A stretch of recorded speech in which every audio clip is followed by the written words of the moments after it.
De Frieske schilder Gerrit Benner wordt in één adem neemt met Karel Appel en Corneille. Na jaren krijgt hij weer een grote tentoonstelling in Friesland.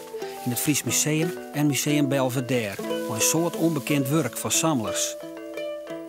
Er komt ook een boek waarin Doeke Seiers een nieuw licht op Benner zet. Hij giet dus terug het leven en de beschutting van het werk van de schilder.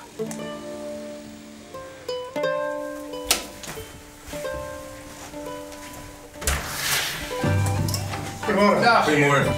Komt u verder? Ja. Spannend? Ja. Kom verder. Yes. Ja. Jeetje. Nou, Doeke, daar hangt hij. Mogen we er wel dichterbij komen? Jawel, zeker. Het is wel goed.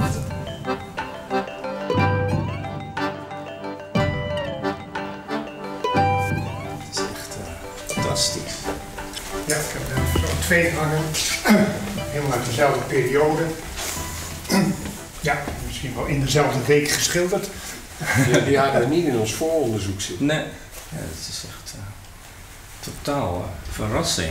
En het is ook of u natuurlijk bereid bent om werk uit te lenen. Ja, nou, ik heb al gezegd, die 2, daar ben ik wel bereid om Ja, die dat is beschikbaar te los. stellen. Ja. Kijk, hier staat ook Ja. nog een Nou, Benner, ook landschap. is er laat, hè? Maar ook een hele late, ja. Ja. Prachtige schilderij, daar hebben we er meer van. Voldoende van. Ja. Voldoende. En, ook Dat klinkt een beetje onaardig. Nou, Nee, nee, maar ja, ja, goed, zo moeten we nu toch, Ja. toch kijken.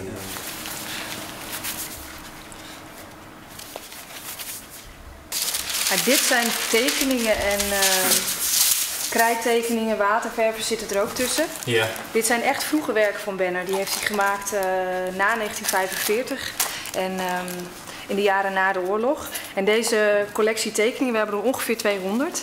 Daarin, dat is eigenlijk, zou je kunnen zeggen dat het de bron is van het werk van Benner, van zijn hele oeuvre. De bron. De bron, ja. Ik vind deze collectie eigenlijk heel bijzonder, omdat je hier in zijn hele thematische voorkeuren kun je helemaal terugzien. Het is eigenlijk een palet van zijn hele oeuvre.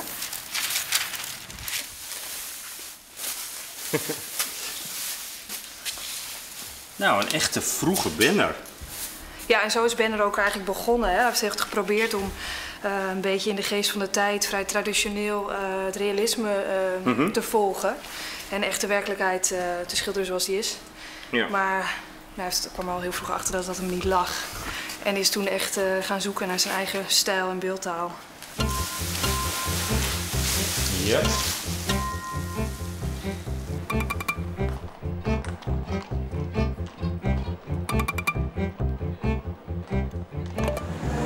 Wat een portret maakt van Gerrit Benner, die wil zelf weten wat er Benner is. In Ljout vanzelf, maar waar dan krijgt. En nou is het mooie dat in Ljout hadden ze op de geboorteakte zet wat in je wennen toen er geboren was. En ik heb zocht vanzelf, waar is dat dan? Nou, dat wie hier. Hierachter zie je een stritsje dat waar de modder neemt en letter wien ze van doel om het kerksteeg te nemen. Maar hier zie je toen een squalle en die moest uitbreiden worden. En in Joggetje en Alve hadden ze dit stritsje afbrutsen. Er is van beide kanten helemaal neert van oerbleu. Dus hierachter zit de geest van Benner nog. Benner zelf wist het letterlijk niet meer. Toen ze hem een keer daarna vregen, zei hij, ja, dat weet ik eigenlijk niet meer. Maar hij had je tot zijn 14e wennen. Pijlsteeg nummer 3. Benner zijn paken hier een schildersbedrijf. En zijn orden had dit pand oerkregen. Toen Benner jong was, had er een schoft stierde met handel op een merk. Hij en zijn vrouw wien een goede merkkeerpje. En die handel ging heel best. En toen dachten ze op een stuit van, misschien is het makkelijker om een winkeltje te beginnen. En toen ben ze hier, hadden ze in per etappes hadden ze dit pand hadden ze verbouwd. En hieronder kwam een winkel. En dan wend zij zelf op de eerste verdieping. En daarboven wien dan de slipkamers. Ja? En de winkel, dit zie je hierheen, dat is een woord wat eigenlijk net hier meer een broek, maar galanterieën. En dat wien messen, servies, sieraden, heel soort verschillende dingen. En die winkel, daar kwamen behoorlijk wat mensen op aan. Dus in de jaren 20 wie dat een goed bedrijf. En hij wende je met zijn vrouw Geesje. En zij had in de jaren 20 twee jongens gekregen. De oudste wie Henk, die een hele wichtige rol in Benner zijn leven speelde. En de tweede zoon wie Pieter. En die jongens ben hier groot worden. En hier is Benner ook al begonnen met tekening.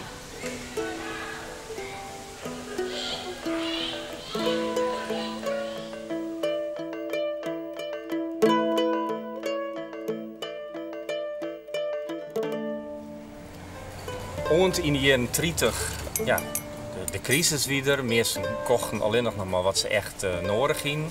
Dus zo'n winkel met luxe artikelen eigenlijk, die waren, ja, daar gingen mensen minder op hoor. En toen is er failliet gegaan. Maar deze winkel is eigenlijk nog het duidelijkste voorbeeld van wat Benner hier in de binnenstad, hoe er hier in de binnenstad te houden had. Deze is mooi. Deze komt ook hier in het museum te hangen. Ja, inderdaad. Ja, dit is een midden jaren 50 geschilderd. En ten opzichte van het eerdere werk is het eigenlijk echt een enorm verschil. Ja. En wat je ook al noemde, dat het steeds abstracter wordt, dat zie je hier ook heel goed terug. En die koeien zijn eigenlijk niet meer dan een soort van blokken in het landschap. Plus de vogel rechtsonder, dat is wel aardig om te noemen dat dat een motief is wat pas in de jaren 50 zijn intrede doet. En dat zou kunnen dat het ook onder invloed is van Cobra, dat motief dan... En dit soort schilderijen, daar is hij ook in het Westen, maar ook zelfs in het buitenland, echt mee doorgebroken. Ja. Was dit nou helemaal nieuw en helemaal uniek? Je noemde ze pas al Cobra, heeft het daar verwantschap mee? Ja, deels heeft het daar verwantschap mee. Maar Benner wijkt wel af. Hij wordt ook wel genoemd hij wordt heel gezien in de kritiek ook als een eenling, hè? Dat hij echt een uitzondering was. En hij wordt wel steeds geplaatst bij de expressionisten. Maar ik denk dat het wel heel bijzonder is aan hem, is dat hij heel dicht bij de natuur is gebleven en ja, ook altijd de werkelijkheid is blijven vasthouden. Heb je hier iets van wat je daarvan kan laten zien? Deze misschien? Ja, dit is al wel eentje waarin je al wel de omslag kan zien die begin jaren 50 te zien is in het werk van Benner. Wat hier ook wel heel aardig aan is dat het nog steeds allemaal lijnen zijn. Hè? Dat is eigenlijk nog heel erg aan het tekenen met verf.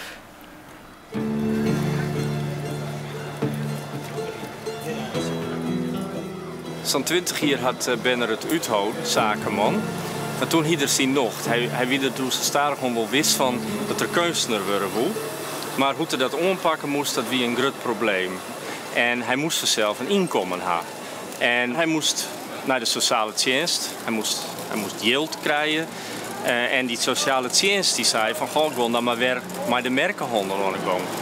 En Benner, ja, hij kon dat al je net voorhanden krijgen. Dat hij is echt een schop lang in een hele serieuze depressie terug te komen.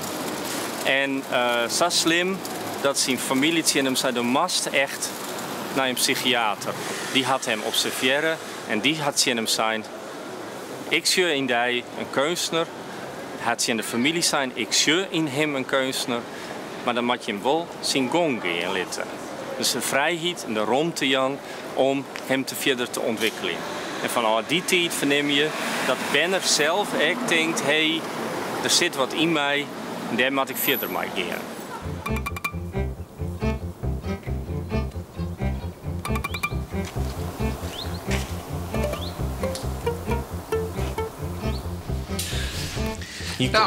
Hier komt nooit iemand natuurlijk. Het kleine heiligdom. Ja.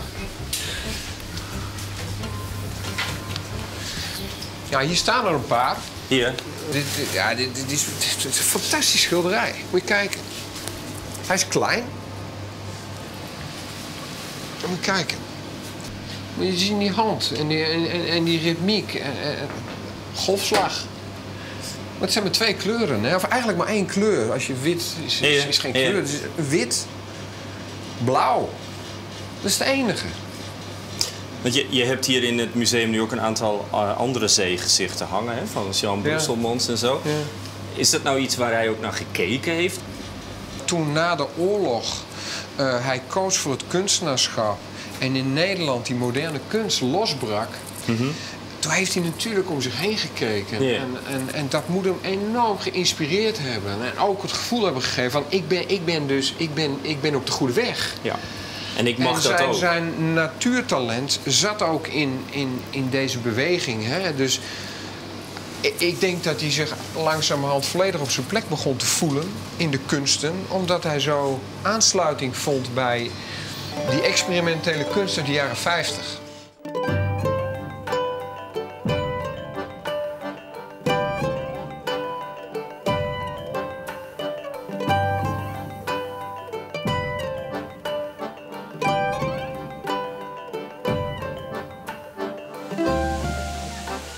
Benner wie wakker belutsen, behellen bij wat er in de maatschappij gebeurde.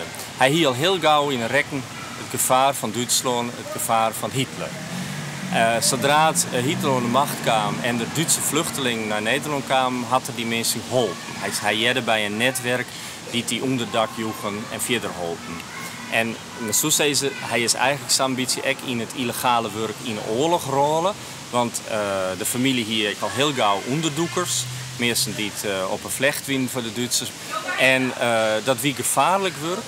En op een stuit had Benner zelf, met zijn familie, het besluit genomen. Het is net meer veilig om in Ljouw te blijven.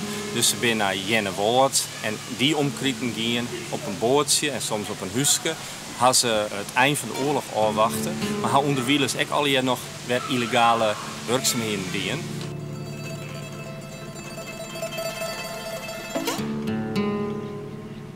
En Benner wilde letterlijk nooit op praten wat er al je die had, maar dat het gevaarlijk was en dat er moedig was, dat is eigenlijk wel wist. Kijk. Dit zijn weer twee van die wat latere. Ja. Boven, dit is een van mijn lievelingen. Die ga je ook ophangen? Absoluut. Ja. Deze. Maar dit is een vroeg werkje, hè, waar die zo nog nadrukkelijk zo uitgaat van tekening. Hè. Er zijn allemaal die belijningen, omsloten vormen. Maar ja, wel mooi. Het is een mooie periode geweest. Een hele speelse... De gezichtsnaïef. Het is alleen de vorm. Niet, ja, het zijn gestalten eigenlijk. Hè. Ja. Het heeft duidelijke verwantschap met wat Hendrik Nicolaas Werkman deed. Hij was er natuurlijk ook erg door geraakt, hè? Door Werkman, Ja. kunst van Werkman. En dat vertaalt zich toch wel op een heel eigen manier in het werk uit die periode. Heet dit niet, is dit niet de balkonscène? De balkonscène. De balkonscène, ja.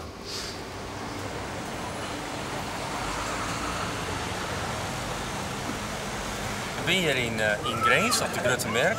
En direct na de oorlog had Benner een skoflang in dit huis, dit witte huis, boven de ijssalon. En dit is op een pad van de Grote Merk wat krekt net terug de Duitsers en de Canadezen kapot sketten is. Dus je moet je voorstellen, hier is hier nog een richtje huizen en de rest, dat wie alle je puin. In dit huis woonde Oskar Gubic, dat wie een vriend van Benner, al van voor de oorlog. En je Benner wie helemaal oneind toen er uit de oorlog kwam. En Gubic zei van misschien is het wel een goed idee om eens in Grains te komen. Ik heb ik wat waarom doen voor die. En hij had hier een skoflang, steeds maar de hele simmer van 44. Op zo'n boppenverdieping had er tekenen, schilderen. En wat bijzonder goed trof is dat er hier contact kregen met schilders van de ploeg. En die wien al hier vol van de ideeën van Hendrik Nicolaas Werkman. Werkman wie een wichtig lid van de ploeg was. En hij is correct voor de bevrijding van Grains is hij terug de Duitsers nog deersketten. En Benner had dat werk voor het eerst eigenlijk heel goed bestuderen. En je kan steeds van hij is er terug geïnspireerd. Maar wat hem benamelijk onspruts in het werk van Werkman is dat Werkman hem nooit iets onlutsen had van wat oren vonden dat er dwaan moest. Hij wie helemaal hemzelf, zo zei ze kennen. En dat had bij Benner eigenlijk de trioke doen om hem als een kunstenaar verder te ontwikkelen. Die eerste periode van zijn echte kunstenaarschap is hier in dit huis ontstaan.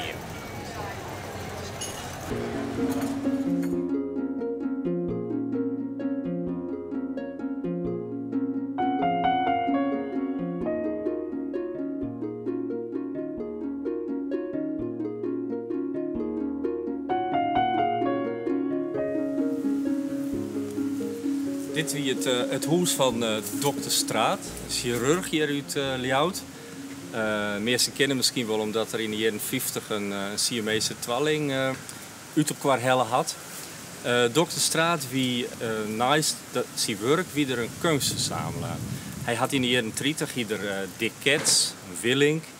En dit hele huis, het hele grote huis, dat hong vol met kunst.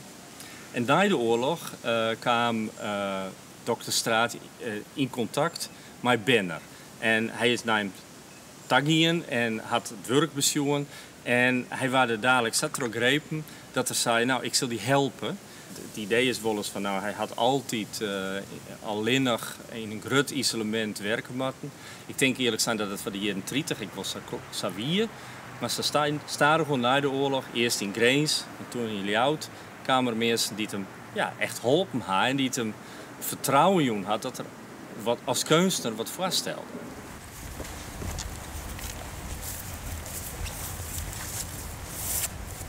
In dit grote witte gebouw hier Benner in 46 zijn eerste uitstalling. En daar is zijn carrière mee begonnen en die had zijn carrière een geweldige impuls jong. En als je voorstellen dat er ergens in zo'n grote kamer hong zo'n 15, 20 schilderijen denk ik van Benner. Het werk wat wij nou in de eerste periode nemen, dus maar een soort hinders, sprookjesachtige voorstellingen. En die hadden een paar weken te zien wist. En Willem Nagel, dat was een jurist. En die schreef een liet stukje in de krant. Een heel liet stukje is het eigenlijk, maar dus die boppen een ontdekking. En Nagel, die eindigde zijn stuk met de woorden: om dit werk ze letter musea vjuchtje. En het bijzondere is, het is uitgekomen.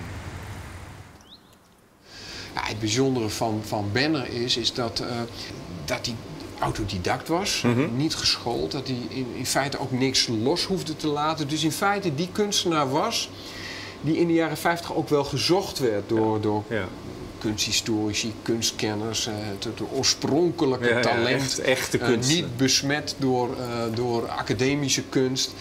En daar was Benner natuurlijk een prototype van. En ik denk dat daarom ook zoveel nadruk is gelegd op die zelfvorming.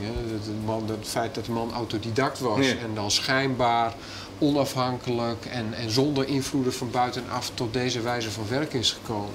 Hey, en dit is een affiche van even zijn allereerste expositie, of de allereerste expositie in Amsterdam. Dus dit is het begin van het grote succes wat hij uiteindelijk in de jaren 50 zou beleven. Heb jij een idee hoe mensen daar... Want was dit nu heel erg nieuw? Ja, was het een verrassing in Amsterdam? Ja, ik denk dat het een verrassing was. Maar het is natuurlijk wel zo, na de Tweede Wereldoorlog... alles kon weer, hè, even. De kunsten weer, het was bevlogenheid. Er was deze vorm van expressie, we hebben het nu over Benner. Er waren talloze kunstenaars die na de oorlog overgingen van een gematigd realistische stijl, van donkere tonen naar het volle coloriet. En er wordt ook gesproken de doorbraak van de moderne kunst. En dan zie je al die kunstenaars daarmee experimenteren en een eigen vorm zoeken. Aan het begin van de jaren 50 krijgt Benner heel niet meer contacten in Amsterdam. Ze zagen hem daar als een grote ontdekking die maar amper onder de verschrikkings van het noorden ontsnapt is. Een van de belangrijkste bewonderaars is Willem Sandberg, de directeur van het Stedelijk Museum. Hij helpt Benner aan nationale en internationale contacten en zorgt ervoor dat hij op de Biennale van Sao Paulo en de Biennale van Venetië te zien is. Sandberg stiert er ook op aan dat Benner zo gauw als mogelijk naar Amsterdam verhuist. Het helpt ik mooi dat Benner juist in die tijd volle abstracte schildert als wat hij jeder die.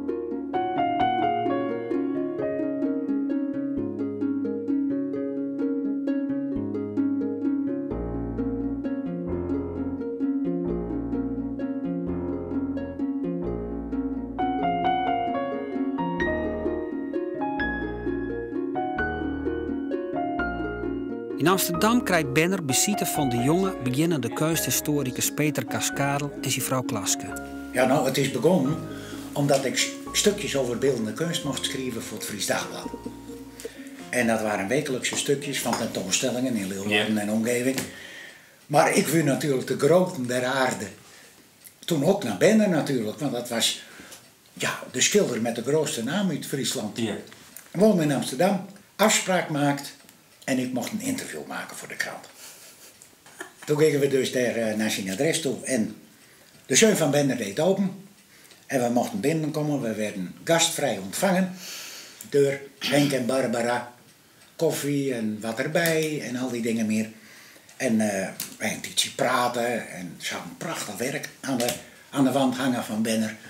En toen zei ik op een gegeven moment, maar waar is de oude meester eigenlijk? Want ik zie hem interviewen. Nou, zei Henk, je kunt alle vragen aan mij stellen. En toen was ik even perplex. Toen later ik zei, dat doen we dus niet. Ja. Maar we hadden wel het geluk dat hij zich liet ontvallen. Oh ja. Dat hij een huisje had gekocht voor Gerrit in Gasterland.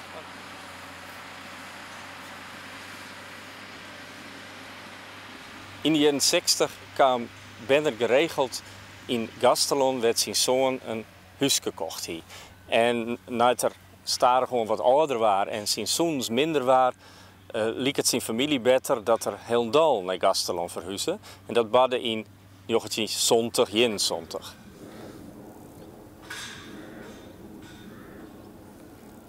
Hij zit hier in het huisje en daar wennen er met zijn vrouw. En verder kwamen ze uit een familie op bezoek en er kwam wel eens een bekende, maar Benner werkte daar in een isolement.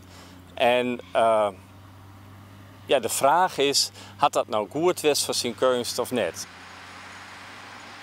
En wij het weekend erop meteen er naartoe. Ja. En we hebben gewoon aangebeld. Ja. En ik heb me bekendgemaakt als recensent van het Fries Dagblad en daar ik graag een interview wil hebben en dat dat min of meer mislukt is. En dat ik dat, welkom, kom binnen. Nou, toen heb ik dat interview kunnen maken. Ja. Mooi stuk worden. Ja. Daar was ik dik tevreden over. Hij heeft prachtige dingen verteld. Ja, en de keren daarop, als we naar hem toe wilden, dan belde ik natuurlijk dat nummer. Ja, zelf, ja. En welkom, altijd welkom. Ja, want we waren zo nieuwsgierig.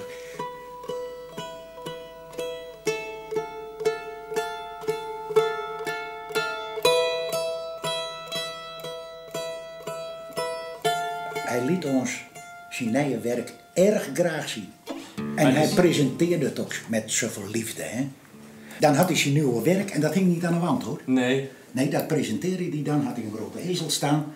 En dan zette hij een werk op dan sloft hij op oude sloffen en een slobberbrug. En dan zette hij dat op een ezel en dan liep hij terug. En hij het achteraan. En dan moest het nou even wat beter in het licht, dat het niet reflecteerde. En dan zeiden wij al, schreeuwden wij al, wat prachtig, wat mooi. wat schitterend. Oh. En dan zei hij de gevleugelde woorden. Ja, wel aardig nou. Nee, wel aardig hé. Want er was nou een Leeuwarden die zeggen hé. Hè? Ja. Ja. Wel aardig hé. Oh, dan kon ik hem al aankruipen. Ja. En hier hangen een paar bellers. Ja. Nee, deze. Die. Ja, die ken je, hè? Zijn deze allemaal van Belvedere? Ja, in bruiklijn grotendeels. Maar het zijn werken die hier toch altijd aanwezig zijn en in wisselende samenstelling getoond worden. Ga je deze ook ophangen? Deze ben ik van plan te hangen. Die. Dit is een schilderij dat ook laat zien dat hij om zich heen keek. En dat hij de verworvenheden van anderen, dat hij daarmee ging experimenteren. En dan vind ik het altijd wel weer bijzonder om te zien dat het toch onmiskenbaar Benner is. Hè? Dat noeste, dat hoekige soms ook, dat zit ook heel nadrukkelijk in dit schilderij. Als je het oeuvre bekijkt, dan is het een voortdurende spanning tussen vorm en, ik wil het niet vormeloosheid noemen, maar het loslaten van vorm. En daar waar die vorm durft los te laten en zich overgeeft aan de ervaring van het landschap, maar ook de ervaring van verf. En wat er gebeurt tijdens het schilderen, ja, daar vind ik hem op zijn best. En dat is de laatste fase? Dit is de laatste fase, dat zie je ontluiken in de jaren 50, maar dat komt steeds nadrukkelijk terug en daar vindt hij steeds meer zijn grote stijl in. En ik heb het gevoel dat na 1960 hij echt zijn hand begrijpt. En er dan die schilderijen ontstaan, ja, die we nu ook noemen als monumentaal.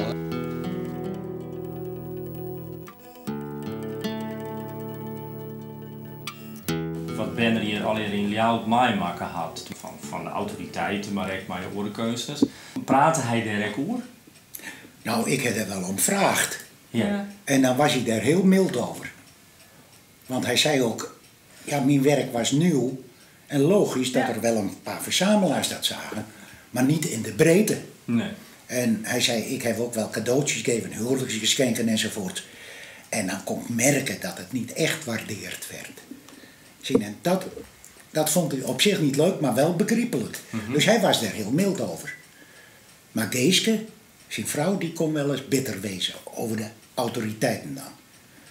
En ja, om met Benners woorden te spreken, die slechte erkenning van zijn kunstenaarschap, dat vond hij in zijn eigen woorden eigenlijk een beetje lullekoek.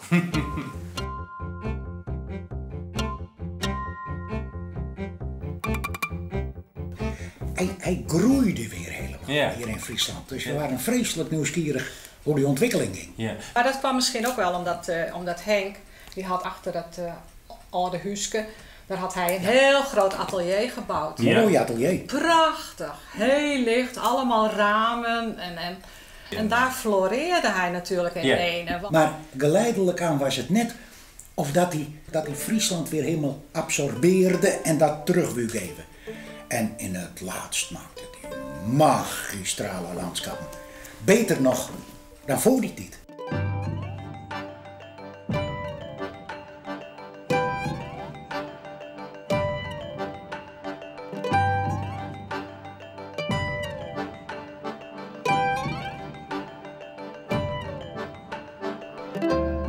Kijk, bij ons ligt het accent op landschap. Hè? Dus die monumentale, breed uitgestreken, gekwaste landschappen. Ja, ik vind dit, ik weet het niet, ik heb de man nooit gekend, maar voor mij is dit echt Benner. En ook waarin hij zich wezenlijk onderscheidt, maar ook waar hij zijn hoogtepunten vindt en zijn ultieme vrijheid als schilder. Maar dit, joh, dit opbouwen van zo'n schilderij ook, laag over laag. Waarbij die wittoetsen op het laatste, de wolken zijn de laatste elementen in zo'n schilderij, hè, die zo'n compositie afmaken. En dan dat spiegelen in zo'n beeld, ja, vind ik heel prachtig. En het is denk ik ook zo bijzonder, omdat het zich heel mooi beweegt op die scheidslijn van figuratie en abstractie. Hij wil er erg graag commentaar op hebben. En ik denk dat dat toch wel te maken heeft met het isolement. Ik heb geen idee wie er verder nog bij hem op bezoek kwamen. Nou, wat ik ervan weet is dat Sandberg kwam nog wel eens op visite en de eigen familie. Ik heb aanvankelijk steeds het kwalijk genomen. Heel lang. Ja. En pas de laatste jaren denk ik, misschien heeft hij het juist wel goed ingeschat. Dat hij die rust en dat isolement moest hebben om die nieuwe inspiratie weer op te doen. Ja. Het Friese landschap weer helemaal te beleven.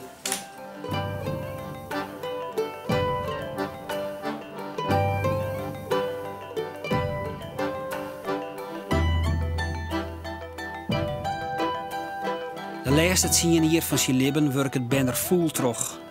Dan, op 15 november 1981, midden in het leven, nog altijd vol ideeën, krijgt Benner een herteval in Stiet. Hij is dan 84 jaar. Oorlijke letter versteert ik zijn vrouw.